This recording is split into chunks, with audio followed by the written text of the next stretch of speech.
Really quick, part 2 to the question, why would someone do this? When people hear the amount of stalking involved, when people hear the amount of measures I've taken to protect myself and what my attackers have gotten through, the common question is, why would someone do this? So there is a document written by 2 U.S. attorneys called Gang Controlled Sex Trafficking. That document doesn't necessarily talk about the breaking in, drugging, and raping in the sleep. That's something that myself and other victims are more recently coming forward about, and it's not really written about in an official sense other than Dr. John Hall.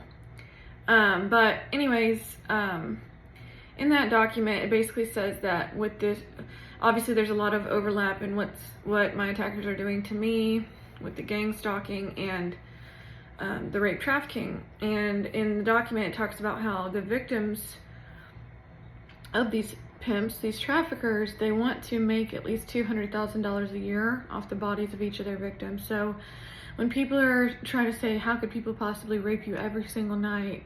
That's not possible.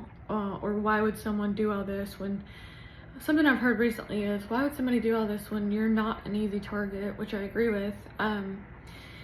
It's because of that profit motive, but then it's also a huge component that a lot of people aren't getting necessarily right off the bat, is that they have the color of authority to do this. They have federal funding to do this.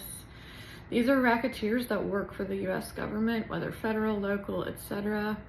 These are large networks of certain individuals where they'll have someone all up and down the line. They won't have everyone in the entire organization necessarily, but it's many more than you would think. And they can do it. And so far, a lot of them are getting away with it, not all. So I hope that would answer people's question as to why would so many people do this.